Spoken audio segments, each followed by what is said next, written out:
So Matt, we're here in the Amsterdam Arena, which is the biggest venue we have in the Netherlands, I guess. So tell me, what is the first thing when you look into a building like this? What is the first thing you look at? The roof, the stage, or what is it? Well, you have to look at everything in advance. You know, this concert is very unusual because it's probably the biggest venue we are playing that has a roof. You know, which has some advantages because it's nice because the weather is controlled. You know, you don't have to worry about everything getting wet. You know, and also the crowd is usually a little bit warmer and the lighting is usually better. You know.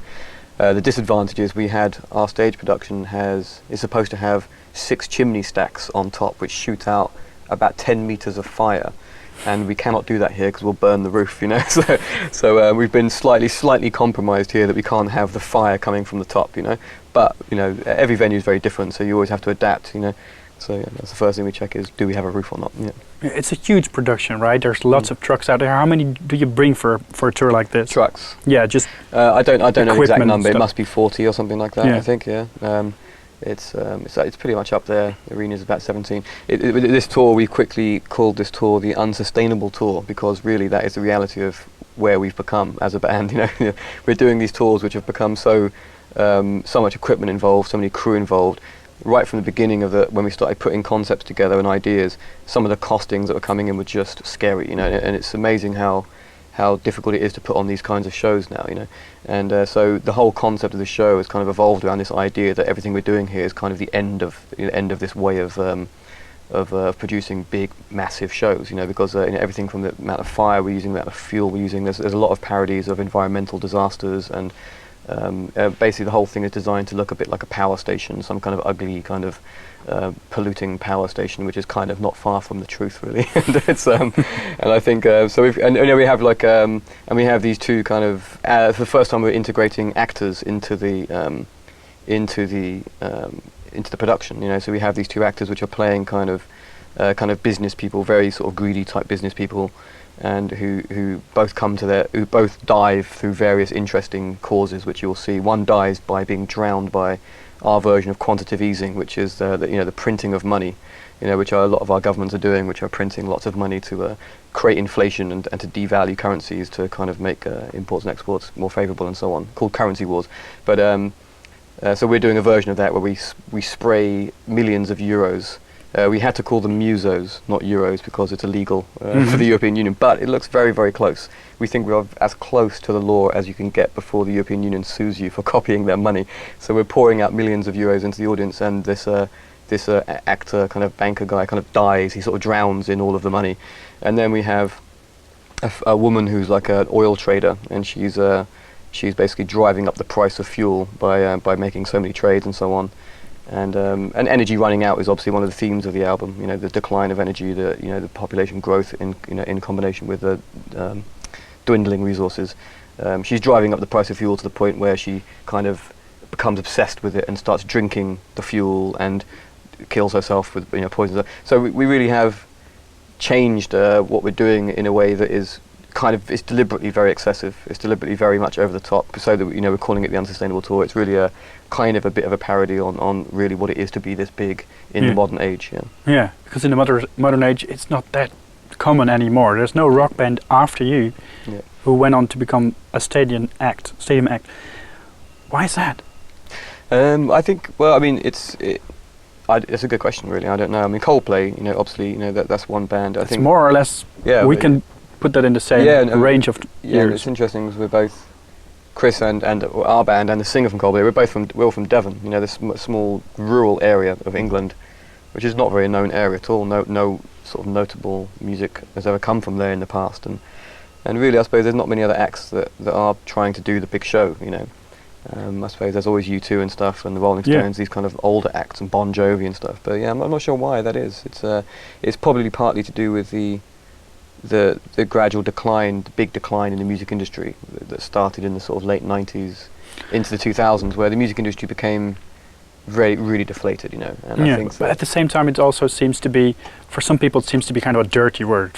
Stadium music, stadium rock. That's like being too pretentious. Exactly. You didn't have a problem with that at all, right? It was you know, I think something about the venues we were playing we always seem to be, in the early stages especially, we always seem to be selling things very quickly, selling out, you know, so there's always lots of complaints wherever we would go from fans who could not come to see us, you know.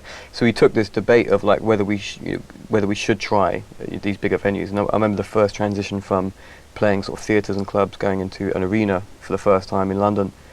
And we felt like it was a big risk because we were not really that kind of band at the time. You know, it was the way I was performing. I was much more introverted when I was younger. I wasn't really so flamboyant, you know, as a performer. But then when all the fans came, it sort of it changed our own perception of ourselves as to what we're capable of, you know. And I think that's happened a couple of times. And then we started becoming quite comfortable in the arena type venues.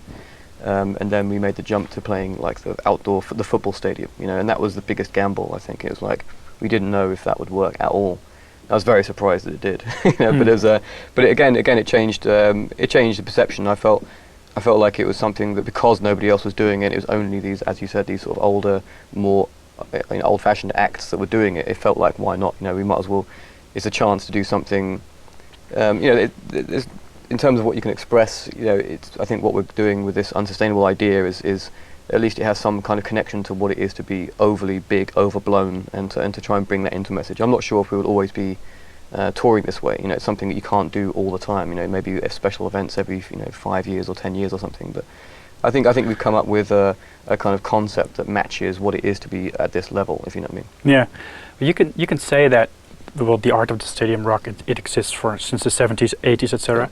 But the thing you can impress with are the new tricks, right? Yeah. Or are you still able to impress your crowd with things that have been done for 20, 30 years? Well, for us, both of those, yeah. For us, we've fireworks are the oldest. Yeah. In the sort of 3 or 4 years ago, we were mainly focused on looking for new technology things, you know, new kinds of resolutions of video screens, really quite in-depth sort of videos which are customized to be with the songs and so on. But then there's things that we're now doing which are probably have been done before, but you know, but no one's ever seen us do before. Like simple things like just having a B stage, having a thrust that takes you out into the audience. This is something that, you know, we've been criticised a few times in the past for not being very integrated with the audience, you know, not being very connected. You know, we you know, I think on this tour we've made a big change in that area. You know, we are kind of getting ourselves out into the audience and integrating with the audience, meeting them, and like, you know, there's just a lot more connection going on, I think. So that's something which is probably quite common with bands in the past, but that's very new to us. Yeah. And that makes it very new for our fans because they're coming to the gigs now and I think we feel much closer to us, you know. But at the same time, yeah, we've always trying to stay on the cutting edge of technology, you know, in terms of what you can tour with and the kinds of video screens and lights that we use and, you know, lasers and so on. You know, we try and keep these things up to date as we can. You know? And you're trying to, maybe even more than you ever had, put the themes of the record into the show, yeah. in visuals, in actors. Yeah, I think this. That's interesting, yeah. Because if you say sustainability and the use of the powers of the earth, if they are such a big issue in the record, it's kind of ironic to put an overblown fuel costing show, like as you say, a power plant that's so pollutive. Yeah, well, the irony is it's actually not pollutive, but I said that as ironically. We're actually using all LED screen, which is very, very low electricity and so on. But at the same time, we do live in an interesting time because there, you know, I feel like the urge, some of the urges that we have as you know, as humans, you know, in evolution and so on, is to strive for progress and for breakthroughs in science. But at the same time, we are kind of facing for the first time kind of guilt about what this progress has created, you know.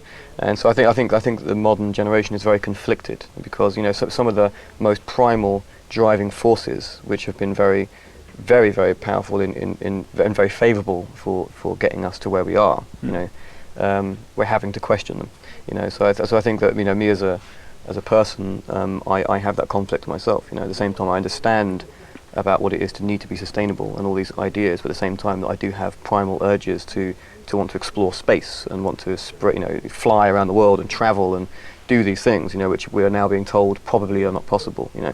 So I think it's a very conflicting time, you know, to be thinking about the future. You know. The final thing, some things never change. You travel from one arena, no matter how big it is, you travel from one arena to the next. There's a record in your player which will inspire your new music. Yeah. Which one is the most important at the moment? At the moment? Yeah.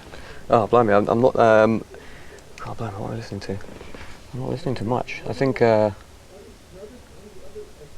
caught me out there. I'm not really listening to. I mean, I've been listening to some film soundtracks. You know, I mean, I've always been a big fan of Hans Zimmer. You know, and so I still occasionally listen to the Dark Knight soundtrack, which has been quite an influence on the last album, and you know, just his use of orchestration. You know, is really modern and contemporary, and I love that. I don't know. In the world of rock music, it's really hard to find modern influences. You know, there's not many sort of guitar-based bands around anymore. You know, so I tend to draw influence more from outside genres. You know, sometimes the hip-hop realms of like the new Kanye West album, for example. People like that, I think, are probably very much on the cutting edge of production. You know, so yeah, that kind of stuff. Thanks. Cool. Thank you. I like that. Cool. Thank you. Thanks a lot. Cheers.